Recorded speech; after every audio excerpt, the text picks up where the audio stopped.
ধৰ্মবেধে কৃষ্ণ পায়াতুৰা হৈ পানী বিচাৰ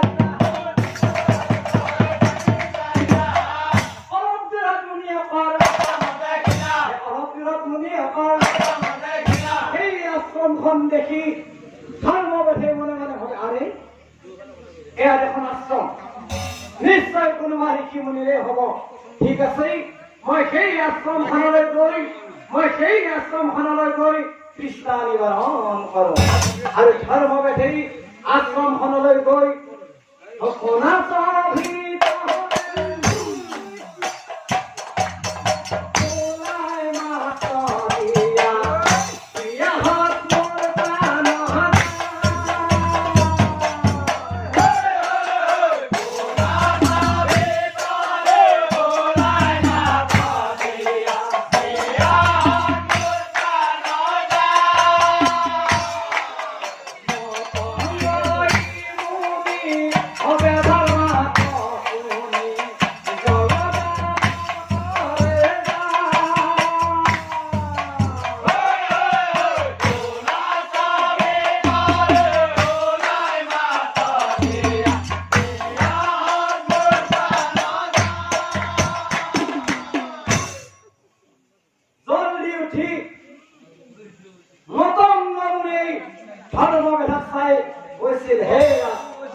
তোমাৰ পৰিচয় যেতিয়া ধৰ্মবেধে মতংগ মুনিক চাই কৈছিল প্ৰভু মোৰ নাম হল ধৰ্মবেদ আৰু প্ৰভু হে মৃগ মাৰি বিক্ৰী কৰো মোৰ এয়াই প্ৰভু কন্যা আছে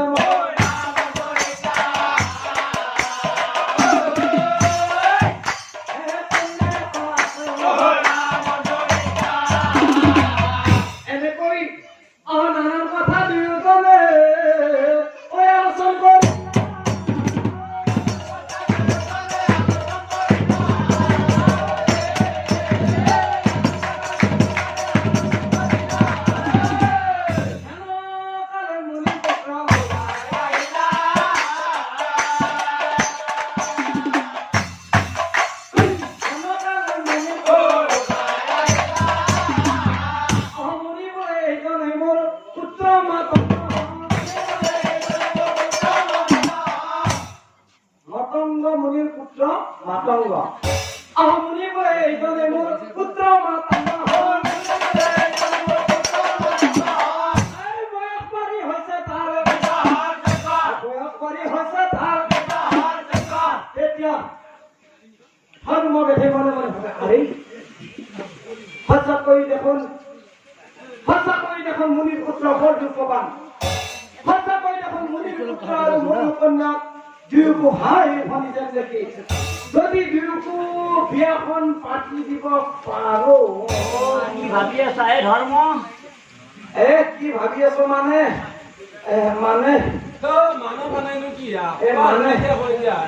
কথাটো হল কি মানে মই কৈছিলো নহয় মোৰে এজনী কন্যা আছে বুলি মোৰ কন্যা অৰ্জুনিকা আৰু আপোনাৰ পুত্ৰ কি কলে নামটো মতাংগ এই মাতংগ আৰু অৰ্জুনিকা দুয়োকো একেবাৰে ভাই ভনী যেন দেখি যদি দুয়োৰো বিয়াখন পাতি দিব পাৰো কিন্তু চোৰাও চোৰা পাহৰা হব কিন্তু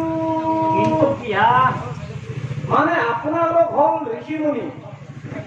আৰু আমি হব বেদ জাতীয় পাতে এইবিলাক জাতীয় আহকে সিদিনাৰ বাবে দিও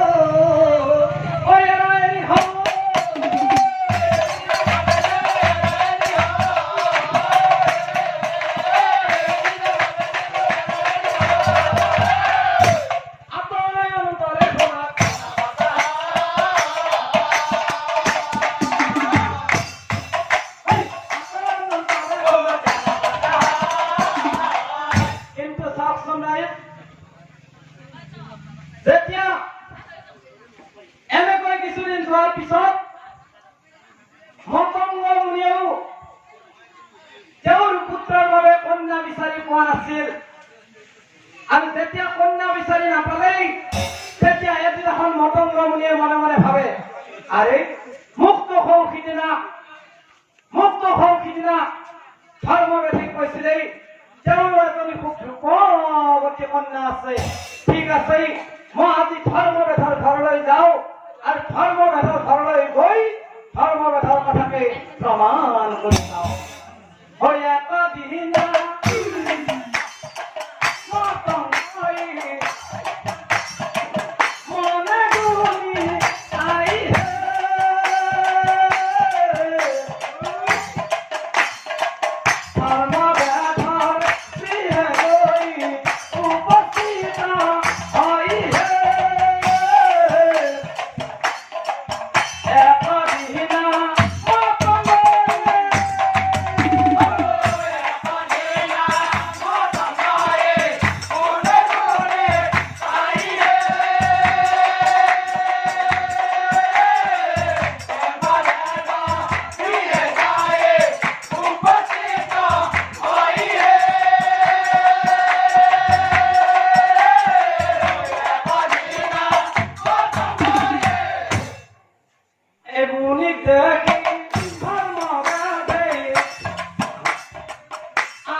দেখোন ধৰ্মবেদে কোৱাৰ দৰে মোৰ পুত্ৰৰ লগত দুয়োকে ভাই ভনী যেন লাগিব। ঠিক আছে, আজি যিকোনো প্ৰকাৰেই ধৰ্মবেদক মই বুজাই হলেও তেওঁৰ কন্যাক মই বোৱাৰী কৰি লৈ যাম। মই বোৱাৰী কৰি লৈ যাম। তেতিয়া ধৰ্মবেদক চাই মতংগ মুনিয়ে কৈছিল, হে ৰামিত্ৰ, হে ৰামিত্ৰ, এটা কথা হ'ল, মোৰ পুত্ৰৰ বাবে তুমি অৰ্জুনিকাক দিয়া। মিত্ৰ, এই যে ছোৱালী বিয়া দিয়া, আচলতে এইটো এটা বহুত ডাঙৰ ঋণ হয়। এই ছোৱালীক বিয়া দি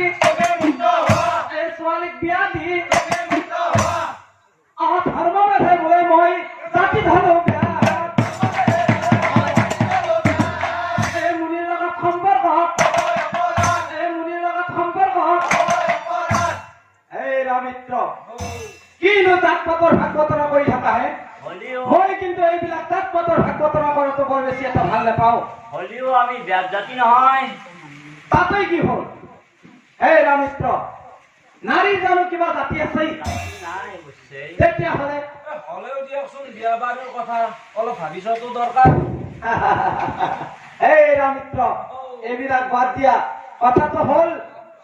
তুমি তোমাৰ কন্যা অৰ্জুনিকা মোৰ পুত্ৰৰ লগত বিয়া দিয়া আৰু বাকী দায়িত্ব তুমি মোৰ ওপৰত এৰি দিয়া। বুজিছা মিত্ৰ?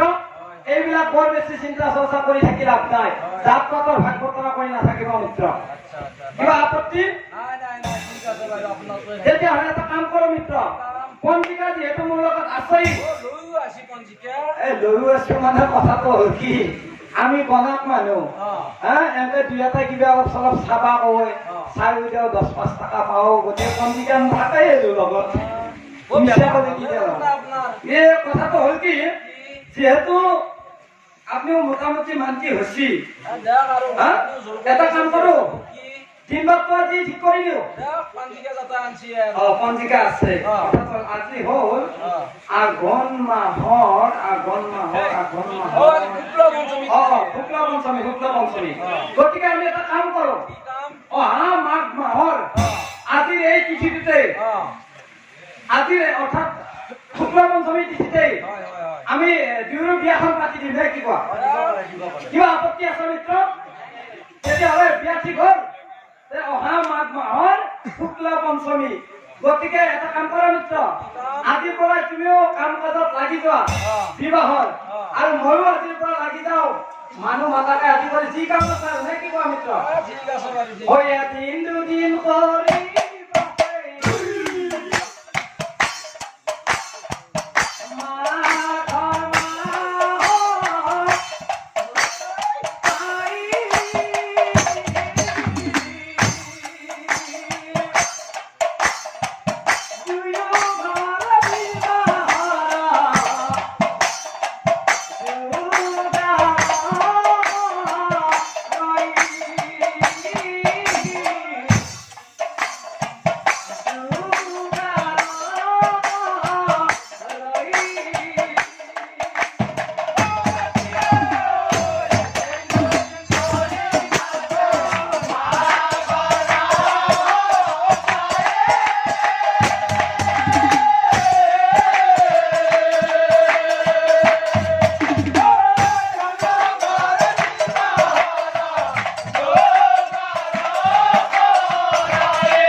বেশ ওই দেবে এই পাড়া মহা হয় নাই ওই মানুষ হয়ে গেছে মুখস্থ করছি এনে মানুষ থাকে ঠান্ডার কথা খাবাই লাগবো আরে এটা কথা লক্ষ্য করছে বলতে তাতে শুন শুন করে কইছা তন্ত্র বলি আছে ও আমার কি দেউ দেখছিয়া और खाता बात क्या बस्ती दे रे কাটিং করছি हां हां कोन दिगा काटिंग আছে ও পরিবর্তন যা হবে যা দেউ বল খাতা করা আছে বলি কথা তো হল কি যেহেতু বিয়া খাবা আইলো মাথা কারণে আছো তুই রাংমান নাম লওয়া যাবি খাতা কই দিয়া ও বলি আর খাই দাও আর বাবা সাথে শেয়ার কই থাকি না হয় আবিয়া না ভাই হাই দাও হাই না সাজে নাইলে জীবন পরিবর্তন হইছি লাগে দাও আতা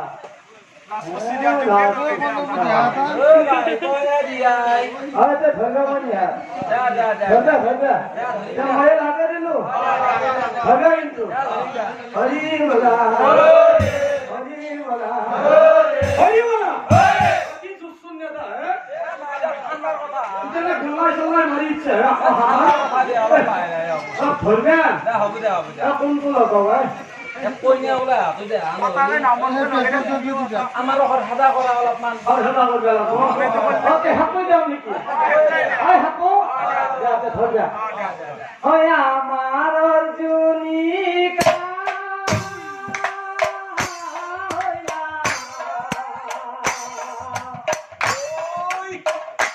ও বেধা না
যেহেতু আমি পুত্র বোৱাৰীৰ বিয়া কাৰ্য সম্পন্ন কৰি দিলো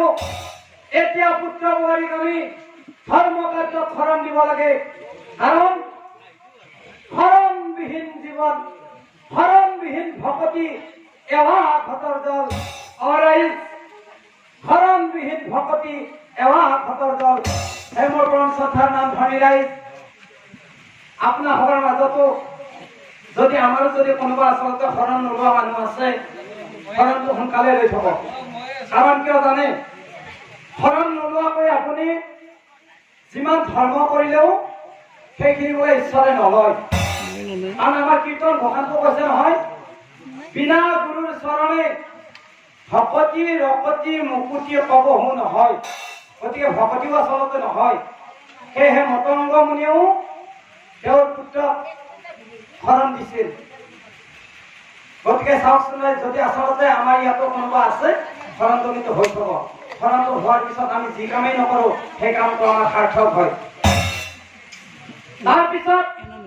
মতংগই মনে মনে ভাবে ঠিক আছে মই পুত্ৰ বোৱাৰীৰ হৰণ কাৰ্য পাতিবই লাগিব অ হৰণ কাৰ্য পাতে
এনেকৈ হৰণ ভজন দি উঠি তাৰ কিছুদিন পিছত শাহু অদ্ৰাই বোৱাৰী অৰ্জুনিকাক মাতি কৈছিল অ বোৱাৰী এই যে তোমালোকক আমি হৰণ দিলো হয় মা হৰণৰ কথাবিলাকতো নিশ্চয় মনত আছে কিছু মনত আছে গোটেই মনত নাই না সকলোবোৰ মনত নাই নাই মা ঠিক আছে যদি সকলোবোৰ মনত নাই মই কেইটামান গুৰুত্বপূৰ্ণ কথা কওঁ হওক মা মনত ৰাখিবি দেই বাচ্চা ৰাখিম দিয়ক শুন বাচ্চা যেতিয়া অন্ন মুঠি বহাবলৈ যাবি তেতিয়া বাচ্চা সেই ঈশ্বৰৰ নাম লৈ আই চাউল মুঠি বাচ্চা এই পুৱা গধূলিতে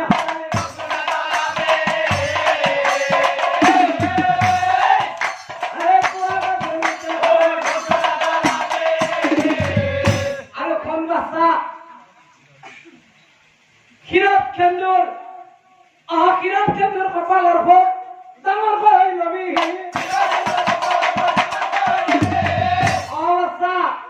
সেই গামোৰ ধুই বস্ত্ৰ বাচ্চা সেই অখাদ্য নাখাবি বাচ্চা জন্ম বাচ্চা এইবোৰ বাবে ধ্বংস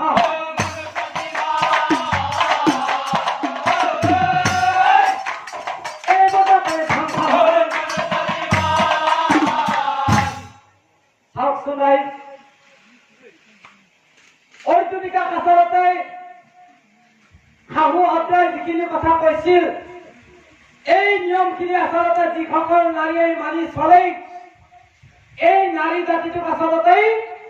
গৃহলক্ষ্মী বোলা হয় আৰু যিবিলাকে নামানে নামানিলেহে অভাৱতনে যাব তাতে আৰু কি আছে তাৰমানে নাৰীৰো যেতিয়া ভাগ আছে অ নাৰীৰ ভাগ কি তুমি নাজানা নাৰীৰ আসলে পাঁচটা জাতি নাৰীৰ পাঁচটা জাতি ও কি কি হে লাগবো নকা বুলি বাৰু ঠিক আছে মই কৈ দিছো নাৰীৰ 5টা জাতি হ'ল তিৰি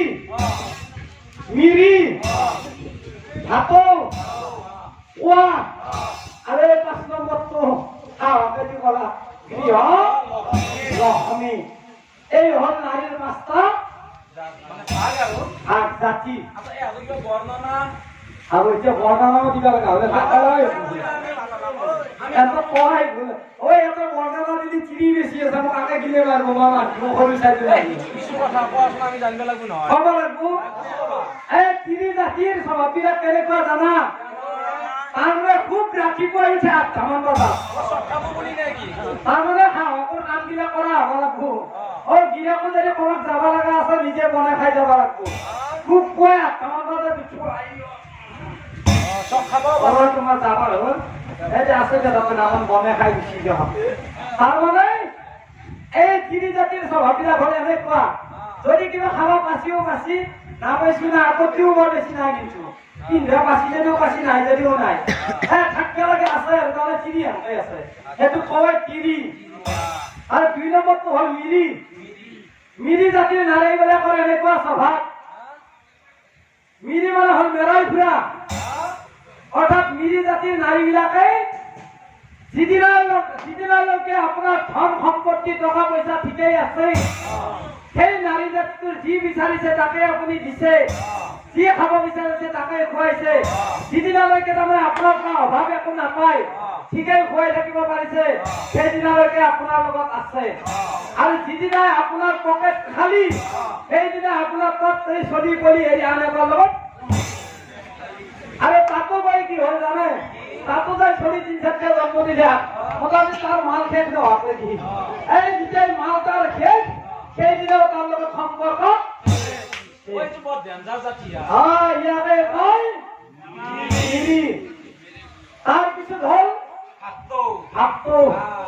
ভাটৌ যখন কৈ থাকে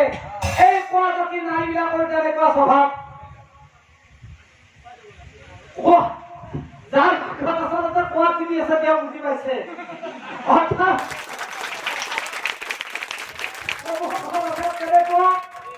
কোৱা জাতিৰ নাৰীবিলাক হ'ল এনেকুৱা ৰাতিপুৱা যেতিয়া আপুনি ওলাই যাব ন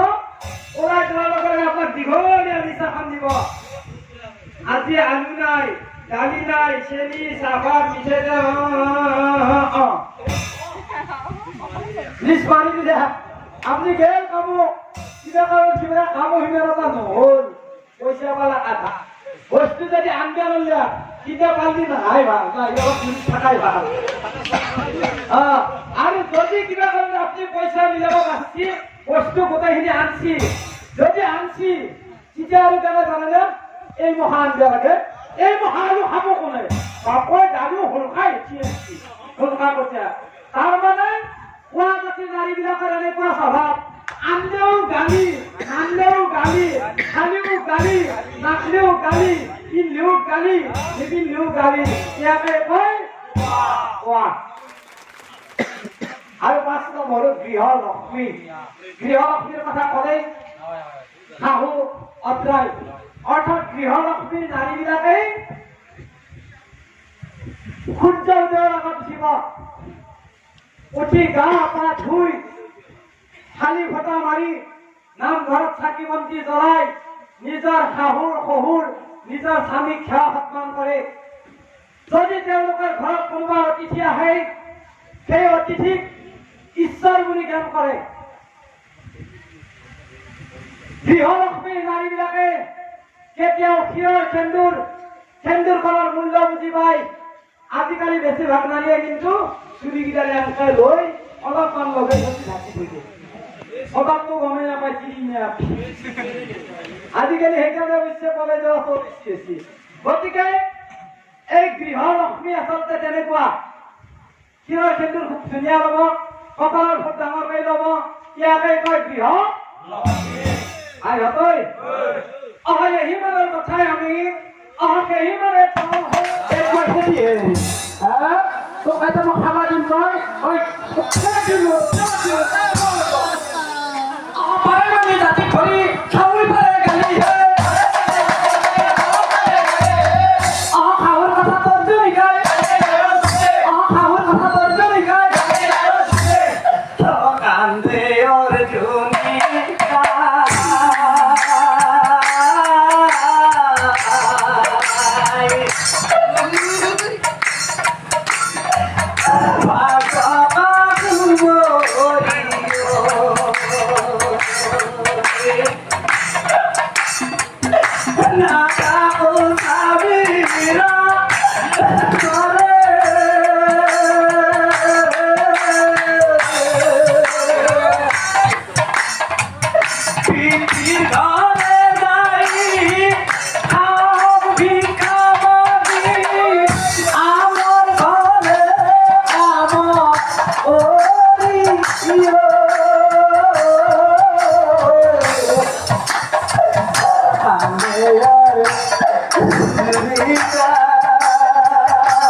আমি কি পাপ ভক্ষণ করু?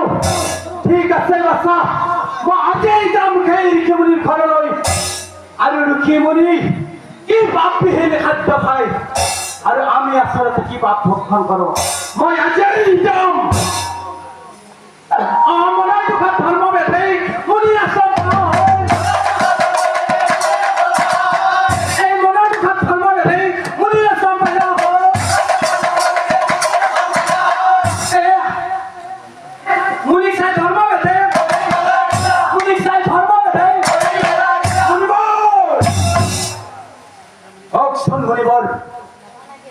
আসলে আপনারা কি পাপ নোহা খাদ্য খাই,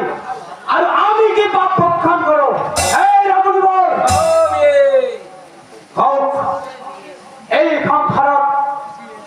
এই সংসাৰত আছে যদি পাপবিহীন খাদ্য, আজিৰ পৰাই ত্যাগ কৰিম মই বেথৰ কৰ্ম। তেতিয়া হাঁহি হাঁহি হাঁহি হাঁহি মতংগ মুনিয়ে ধৰ্মবেদক চাই গৈছিল, হে ৰাবি ঐ, ইমান কিয় খং কৰিছা? হেৰি ঐ শুনাবি ঐ, হাঁহি হাঁহি মতংগই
বুজাই দিওঁ হে ৰামিত্ৰ মই যে এইবিলাক চাউল দালিৰ কথা কৈ আছো তেতিয়া ধৰ্মবেদে আকৌ কৈছিল হে না মণিবৰ সকলো চৰাই মাছ খাই মাছ নোখোৱাৰ নাম হল সকলোৱে পাপ ভোগে সকলোৱে পাপ ভোগে হে ৰামণিবৰ কাক আপুনি এনেকৈ বুজাব আহিছে আপোনাৰ ঘৰত মই চাউল দাইল দেখিলো আৰু আপুনি নিজেই কৈছে এয়া চাউল দাইল এয়া ফল মূল হে ৰামণিবৰ চাউল যে আপুনি খাইছে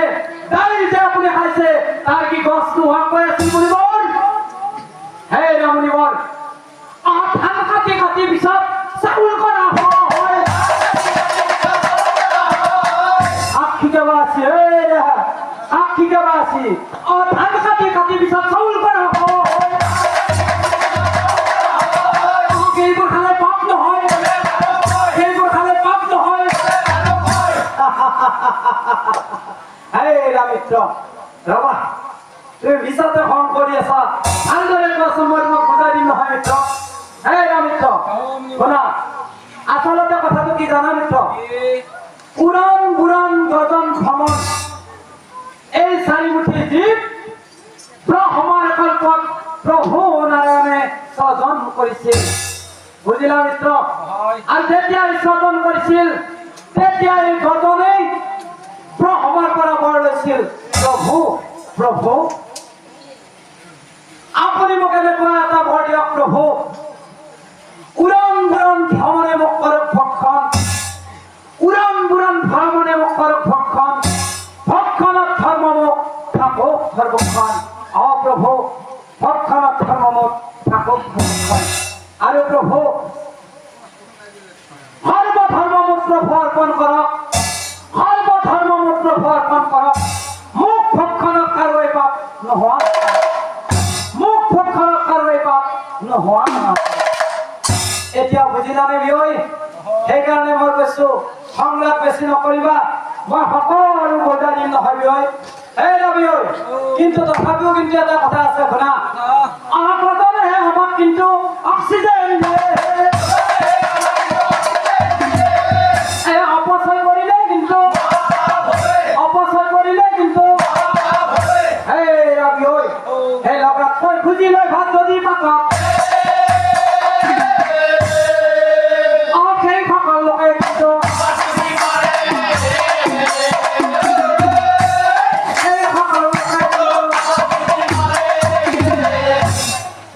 এনেকৈ মতংগ অবেশত পূজা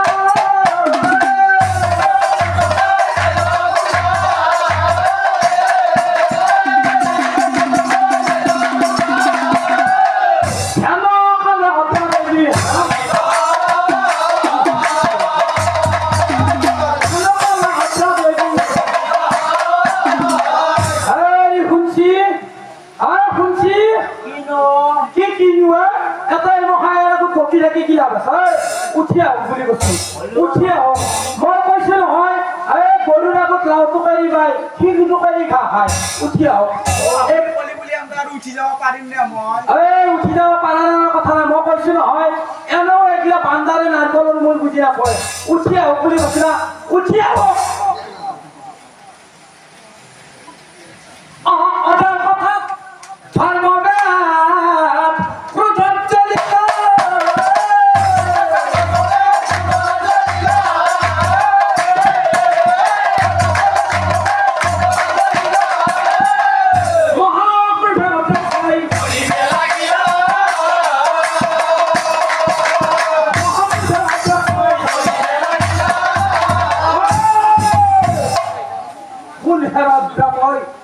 তোৰ মুখ চাবলৈ মোৰ কোনো ইচ্ছা নাই তোৰ মুখ চাবলৈ মোৰ কোনো ইচ্ছা নাই মোৰ ছোৱালী হৰতুলি গাছটাই মাৰি ধৰি বাহিৰ কৰি দিলি মোৰ ছোৱালী হৰতুলি গাছটাই মাৰি ধৰি বাহিৰ কৰি দিলি অভিশাপ দিলো মই নিশ্চয় কোন হেৰদ্ৰা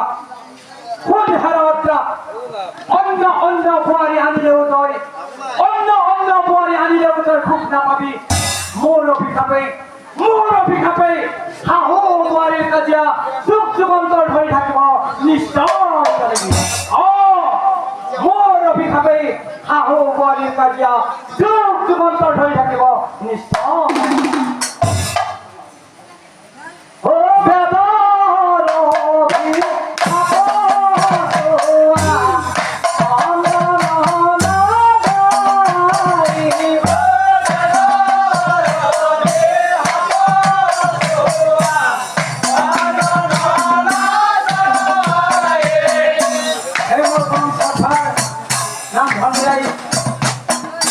আচলতে সেইকাৰণে